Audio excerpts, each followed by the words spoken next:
Hello and welcome to the next gen show. শুরু করছি একেবারে নতুন একটি পর্ব। আজকে আমাদের সঙ্গে আছেন এমন একজন কথাশিল্পী। আমি কথাশিল্পীই বলবো, কারণ ওনার কথা শুনতে এত ভালো লাগে আমার নিজেরও, কারণ উনি কবিতার মানুষ। উনি যখন কথা বলেন একেবারেই যেন কবিতা পড়েন। আর আমি আছি ডালিয়া, সাথে আপনাদের সঙ্গে পরিচয় করিয়ে দিচ্ছি নীলুৎপলা দেবনাথ দিদির সঙ্গে। দিদি, অসংখ্য ধন্যবাদ আমাদের প্রোগ্রামে আসার জন্য। আপনাকে স্বাগতম জানাচ্ছি। আপনাকে অনেক ধন্যবাদ, সেই সাথে যারা দেখবে তাদেরকেও অনেক অনেক শুভেচ্ছা, ভালোবাসা এবং ধন্যবাদ। তো দিদি, কবিতা শুরুটা কখন থেকে? অনেক দিন হয়ে গেল। কবিতাটা না আসলে আমার কাছে মনে হয় একটা আশ্রয়ের মতো। যখন ভালো মন্দ সব নিয়ে কবিতার কাছে থাকি তখন খুব ভালো লাগে। সেই ভালো লাগা, ভালোবাসা থেকে কবিতাকে ধারণ করা, কবিতার সাথে পথ চলা। কোন কবিতাগুলো পড়া হয় বেশি, এবং আপনি কোনো সংগঠনের সাথে সম্পৃক্ত আছেন কিনা? হ্যাঁ, বিশ্ব সাহিত্য কেন্দ্রের সঙ্গে আছি, বিশ্ব সাহিত্য কেন্দ্রের আবৃত্তি সংঘের সঙ্গে। আচ্ছা, আপনারা একসঙ্গে কোরাস করেন? হ্যাঁ, কবিতা পাঠ করেন। ওকে। আচ্ছা দিদি, এটা বলেন যে এই যে কবিতা যখন কবিতা নিয়ে যখন চর্চা শুরু করলেন, আপনার ভিতরে কি ধরনের চিন্তা ভাবনার পরিবর্তন আপনি লক্ষ্য করতে পেরেছেন? আমার আত্মবিশ্বাস অনেক বেড়ে গেছে। তখন মনে হয়েছে আমি পারবো। আমি না, এটা সবার ভাবা উচিত। সে কবিতা নিয়েই হোক, গান নিয়েই হোক, বা যে কোনো কাজ নিয়ে, কাজের শুরুটা করলেই হয়ে যায়। আমি শুরুতেই পারফেক্ট কিছু করব তেমন কিছু না, একটু একটু করে পদক্ষেপ, আমি এইটুকু করব, এটা পারবো। তাহলে পর্যন্ত কটা কবিতা আনুমানিক পাঠ করা হয়েছে বলে আপনার মনে হয়? সেটা তো গুণে বলতে হবে। ভালো লাগে করি, মনের খোরাক, ভালো লাগার, ভালো থাকা। আমরা যখন দেখি কোনো কবিতা আবৃত্তিকার কাউকে যখন দেখি, ওনারা ভীষণ কনফিডেন্স নিয়ে কথা বলেন, এবং ওনাদের শব্দচয়নগুলো অত্যন্ত খুবই ভালো, শুনতে খুবই ভালো লাগে এবং শ্রুতিমধুর। হ্যাঁ, শ্রুতিমধুর। এটা কি বেশি বই পড়ার কারণে? না, বই পড়ার তো থাকবেই। এটা কি হয়, কবিতার জন্য কিছু ব্যায়াম থাকে, মুখের, কণ্ঠের। যেমন হারমোনিয়ামের একটা ব্যায়াম আছে, সা থেকে সা, উঠতে হবে, নামতে হবে, পাল্টা করতে হবে কিছু, তারপর কিছু এক্সারসাইজ, ওগুলি করতে হয় আমাদের রেগুলার। ওটা করতে করতে হয়ে যায়। এই যে এখন যে নতুন জেনারেশন যারা আসছে, খুবই ব্লগিং করছে, যে সবার হাতে হাতে ইউটিউব চ্যানেল, তারপরে হচ্ছে ফেসবুক পেজ থাকে, এবং আমরা খেয়াল করলাম যারা কবিতা আবৃত্তি ব্যাকগ্রাউন্ড থেকে আসছে, ওনারা খুবই এই যে ভয়েস, কি বলে এটাকে, ভয়েস ওভার করা, এটাকে কি ভয়েস আর্টিস্ট? হ্যাঁ, ভয়েস আর্টিস্ট। ওনাদের জন্য দারুণ একটা প্ল্যাটফর্ম অলরেডি রেডি হয়ে গেছে। তো এখানে আপনার কি মনে হয় যে আসলে যারা কবিতা নিয়ে চর্চা করছে, ওরা কতটুকু এই জায়গায় কাজ করতে পারছে? এটা তো স্বাধীনতা, স্বাধীনভাবে কাজ করা। আমার একটা পেজ, আমার একটা ইউটিউব চ্যানেল থাকা আমার ইচ্ছা মতো আমি কাজ করতে পারবো। আমরা জানি যে আপনার একটা ইউটিউব চ্যানেলও আছে এবং ফেসবুক পেজ তো আছেই। আপনি রকমারি সেখানে হোমমেড প্রোডাক্ট রেডি করেন, সেটা ব্যাপারে একটু শুনি। এবং কবিতা কিভাবে সাহায্য করেছে আপনাকে উদ্যোক্তা হতে? উদ্যোক্তা, কবিতা সব পাশাপাশি, রান্না, একটার সাথে আরেকটা শিল্প জড়িত। কিভাবে আইডিয়াটা আসলো যে হ্যাঁ, আমি এই কবিতাকে আমি এভাবে ব্যবসায়ে বা আমার যে কর্মজীবনে আমি কাজে লাগাবো? কবিতাটাকে ভালোবাসি। কবিতাটা একটা ভালোবাসার জায়গা, রান্নাটাও আমার ভালোবাসার জায়গা। আর রান্নার ইউটিউব চ্যানেল আসার মূলত উদ্দেশ্য আমার নিজের কোনো উদ্দেশ্য ছিল না। সবাই আমার রান্না এত প্রশংসা করে, তখন আমি ছোট ছোট একটু রান্নার ছবি, একটু ক্লিপ পোস্ট করতাম। ওইটা দেখে দেখে সবার অনুরোধে তারপর চ্যানেল খুলে ফেলছি। এখন প্রচুর ভালোবাসা পাই, আমাদের দেশি মানুষের ভালোবাসা তো পাই, বিশেষ করে কোরিয়ানরা খুব প্রশংসা করে আমার। কোরিয়ানরা? ওয়াও, ওরা যখন দারুণ। দেখে রান্নাটা তখন আমাকে এসে মেসেজ করে আলাদাভাবে পার্সোনালি। আচ্ছা, এই যে বাংলা খাবারকে তুলে ধরছেন ইন্টারন্যাশনাল ভাবে, এবং সাথে সাথে যারা হচ্ছে রান্নাবান্না অতটা পারে না আমার মতন, তারাও হচ্ছে যে ইউটিউব চ্যানেল থেকে দেখে শেখার একটা সুযোগ হচ্ছে। আমার চ্যানেলটা এতটাই সহজ রেসিপি, একদম ইজি রেসিপি, যে পারে না সেও পারবে। এই যে কন্টেন্ট ক্রিয়েট করাটাও তো একটা দক্ষতার ব্যাপার আছে। আমি কতটুকু এই মানে কতটুকু ফ্রেম নিব, কতক্ষণ আমি ফ্রেমটা ধরে রাখবো একটা জায়গায়, কোনটা সামনের থেকে শর্ট নিব, কোনটা উপর থেকে নিব, কোনটা এই পাশ থেকে নিব, এগুলো অনেকগুলি বিষয় থাকে। সেগুলো কিভাবে রপ্ত করলেন দিদি, যদি একটু বলেন আমাদেরকে সিক্রেট? এগুলা হচ্ছে প্রথমে আমি আমার মতো করে শুরু করি, তারপর ইউটিউব দেখে দেখে, অন্যদের কন্টেন্ট দেখে দেখে শেখার তো কোনো শেষ নেই। হ্যাঁ, ওই করে করে হয়ে গেছে। আর করতে করতে একটা জিনিস না নিজের আয়ত্তে চলে আসে, আইডিয়াটা অন্যরকম হয়ে যায়, যে আমি এইভাবে ধরলাম, এটা ভালো আসছে না, আরেকটু অন্যভাবে দেখি তো, আচ্ছা, আবার একটু অন্যভাবে দেখি। সেক্ষেত্রে কোন ক্যামেরাটা আপনি ইউজ করেন? মানে আমার স্যামসাং ক্যামেরা দিয়ে করি। স্যামসাং ক্যামেরা দিয়ে? আচ্ছা। আরেকটা ডিএসএলআর আছে, ওইটা হচ্ছে আমার সাথে আরেকজন হেল্প করে। আচ্ছা আচ্ছা। ওটা একা একা ফোকাস রেখে রান্নার ভিডিওটা করে আমার মানে অতটা ভালো হয় না। তার মানে অ্যাসিস্ট্যান্ট লাগেই? ওই ক্যামেরা দিয়ে করতে গেলে লাইট ধরবে একজন। একটা কন্টেন্ট বানাতে কতদিন সময় লাগে? ভয়েস ওভার দেওয়া থেকে শুরু করে এই যে লাইটিং, তারপরে ওগুলোকে আবার এডিট করা, একটু সময় লাগে। কতদিন আমার লাগতে পারে? 2-3 দিন লাগে যদি ওটার পিছনে সারাক্ষণ সময় দিই। হ্যাঁ। আর যদি আরেকটু বেশি সময় দিই তাহলে 1 সপ্তাহ লাগবে। মানে আস্তে আস্তে কাজটা যখন করি। হ্যাঁ, আমরা দেখলাম যে ইউটিউব চ্যানেলে, সরি আমি অনেকগুলো প্রশ্ন একসঙ্গে করে ফেলছি কারণ আমার জানার এত আগ্রহ। আমারও ভীষণ ভালো লাগছে। আর আপনি তো অসাধারণ একজন মানুষ। আমি কথা বলে মানে মনে হলো যে এত আপন আপনি, এত আপন। Thank you. এখন গল্প করতে সমস্যা নেই তো দিদি, যেটা প্রশ্ন করছিলাম, মানে যখন হচ্ছে যে আপনি সব একসঙ্গে একত্র করেন, তারপরে সেখানে আবার আপনার ওই যে ভয়েস ওভার দেওয়াটা, এটার জন্য কি আলাদা কোনো ব্যবস্থা? আলাদা করে করতে হয়। আচ্ছা, আলাদা মানে সাথে সাথে যদি দেই তাহলে সেটা ভালো হবে না। আশেপাশের নয়েজটা চলে আসে। তারপর আমার 7টা বিড়াল ছানা আছে, ওরা একজন এসে বলবে মা, আরেকজন এসে বলবে মা, তো একজন আরেকজনকে একটা থাপ্পড় দিয়ে সরিয়ে দিবে যে মা আমার, তোমার না, সরো।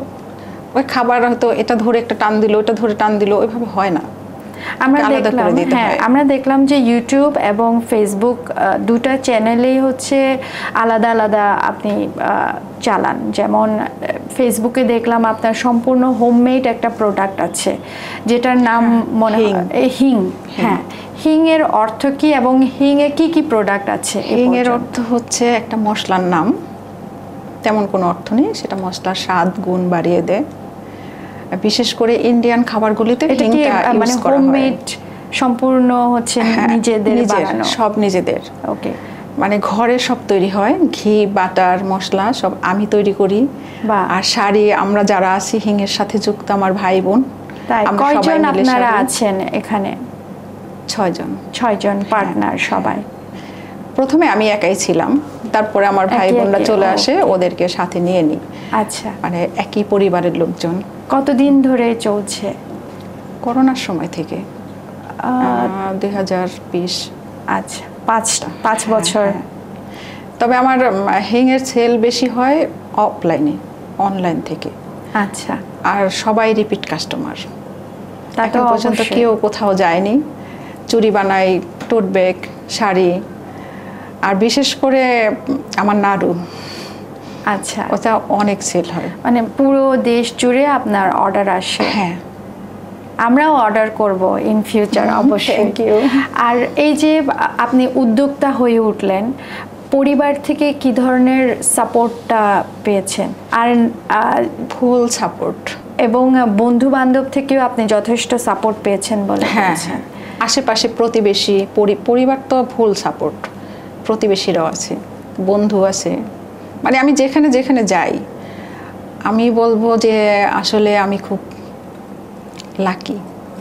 ঈশ্বর আমাকে একদম আশীর্বাদ করে সব সময়, যেখানে যাই সবাই ভালোবাসে।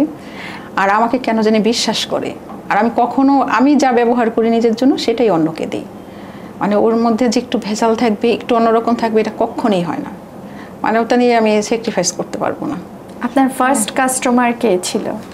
আমার প্রতিবেশী, আমার পাশাপাশি ফ্ল্যাটে থাকে ওরা। ওদের দিয়ে শুরু, তারপরে আস্তে আস্তে সব জায়গায়। এই যে আমরা সব সময় হচ্ছে যে চিন্তা করি কোনো কিছু প্রোডাক্ট যদি মানে কিনতে যাই, আমরা হোমমেড প্রোডাক্ট তেমন একটা এখনও প্রায়োরিটি দিই না। আমরা সবসময় প্রসেস ফুডগুলোকেই প্রাধান্য দিই, যেটা হেলথের জন্য খুব একটা খুব একটা সুবিধাজনক না। এই যে হোমমেড প্রোডাক্টের মধ্যে আবার আরেকটা ব্যাপার হচ্ছে হাইজিনটা কিভাবে মেনটেন করছে, এটা নিয়ে আবার অনেকে শঙ্কিত থাকে। আমার সব কিছুর মধ্যে ভিডিও আছে, এটা দেখলেই বুঝতে পারবে। এত ঝকঝকে, এত পরিষ্কার, না হলে কোরিয়ানরা এসে তো কমেন্ট করে না আমাকে। ওনারা শুধু এইটুকু বলে যে আপনি কি কোরিয়ান, আপনি এত ক্লিন আমাদের মতো। আমি যেটা বলতে চাইছিলাম, এই যে আমাদের দেশে এত কিছু মানে রিসোর্সফুল, আমরা হোমমেড অনেক কিছুই মানে বানাতে পারি। আমাদের বাইরে থেকে তেমন প্রসেস ফুডেরও দরকার আছে বলে মনে হয় না। আমরা নিজেরাই এত স্বয়ংসম্পূর্ণ।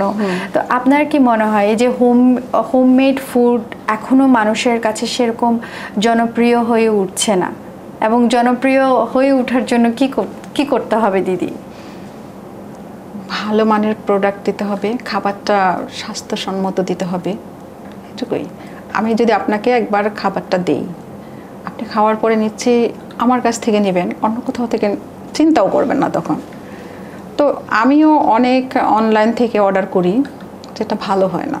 একবার অর্ডার করে পরেই শেষ। যেমন ড্রেসের ব্যাপারও এরকম আছে, 2বার অর্ডার করলাম, অনেক কয়েকদিন পরে কাপড় ফেটে গেছে।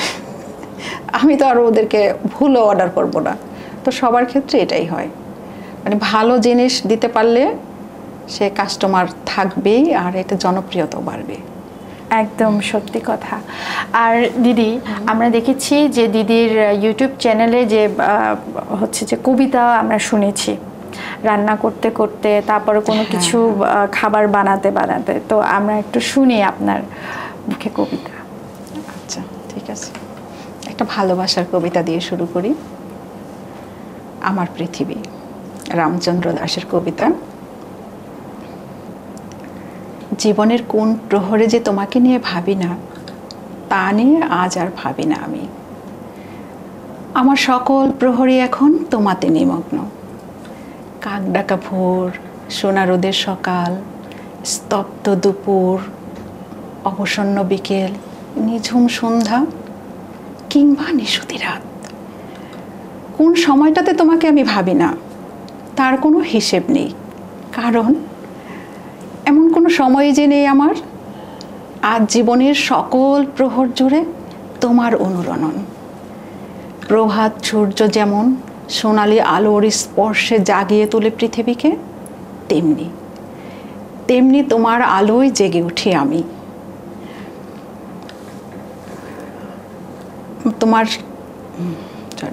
আমার চিন্তায়, চেতনায়, মননে তোমার নিবিড় উপস্থিতি।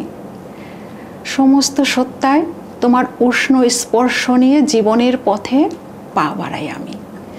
ফুলের শুভ্রতা যেমন সুবাসিত করে চারদিকের বাতাসকে, তেমনি তোমার ভাবনা আমাকে আবেশিত করে রাখে। আমার দুপুর, আমার বিকেল এখন তোমাতে নিমগ্ন। তোমার কথাগুলো কবিতা হয়ে ঢেউ তোলে হৃদয়ে। তোমার ছন্দ ছন্দায়িত করে রাখে, ভরে রাখে বিক্ষত সময়। আমি আরও নিবিষ্ট হই তোমার ভাবনায়।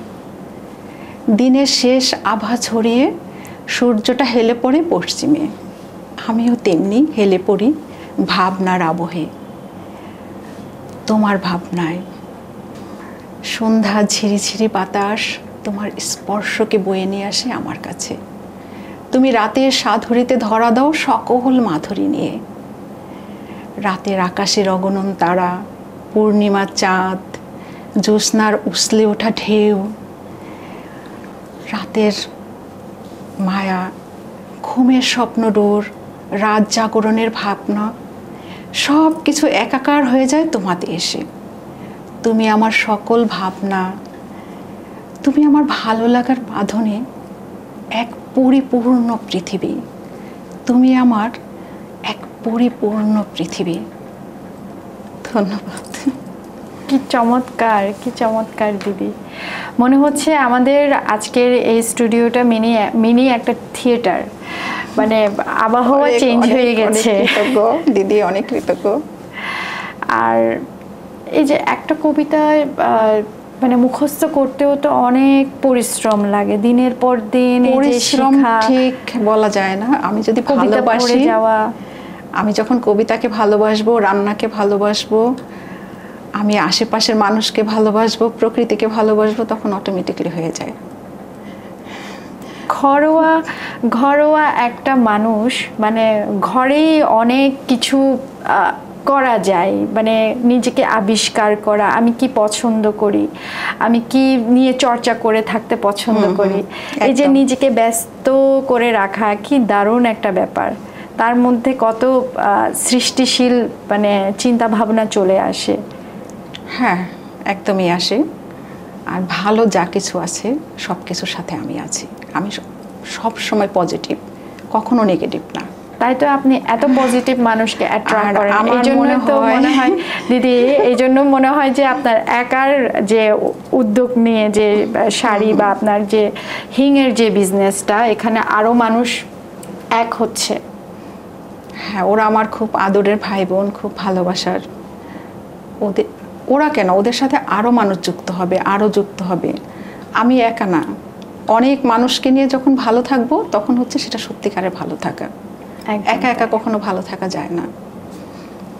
দিদি, আমাদের একদম অনুষ্ঠান শেষে চলে আসছে, আমাদের দর্শকের উদ্দেশ্যে কিছু বলেন। দর্শকের উদ্দেশ্যে একটাই বলা, সবাই হচ্ছে ওই যে একটু একটু করে শুরু করতে হবে। একটু একটু করে শুরু করলেই সাফল্যে পৌঁছানো যাবে। হ্যাঁ, সবাই মানে যে তো পারে সে পারেই, যে পারে না তাদেরও উচিত যে আমি আমার মতো করে তৈরি করব নিজেকে, আমি যেটা আলোয় আলোকিত হবে। একটু আলো দিয়ে পৃথিবীটা অনেক আলোকিত হয়ে যাবে। ছোট্ট একটা হাসি, ছোট্ট একটা ভালো কথা, কারো পাশে কি একটু বসা, হ্যাঁ, অত রাস্তায় একটা বিড়ালকে একটু আদর করে দেওয়া, বাসায় আনতে হবে না। এই ছোট ছোট জিনিসগুলিকে মানে আমাদের এই সুন্দর পৃথিবীটাকে আরো সুন্দর, আরো মধুময় করে তুলতে পারবে। আর দর্শকদেরকে বলবো, সবাই ভালো থাকবেন, সুস্থ থাকবেন, আর নিজেকে ভালোবাসুন। ওই যে একটা কবিতা আছে না, ও মেয়ে তুমি হাসো, নিজের দিকে দু চোখ দাও, নিজেকে ভালোবাসো। ঠিক নিজের দিকে দু চোখ দিতে হবে। আমাদের সব আছে, সব দায়িত্ব কর্তব্য সব কিছু আছে, তারপরও নিজেকে ভালোবাসতে হবে। আর আপনার সাথে কথা বলে, আপনাদের এই প্রোগ্রামে আসতে পেরে আমি খুব খুব কৃতজ্ঞ, খুব কৃতজ্ঞ।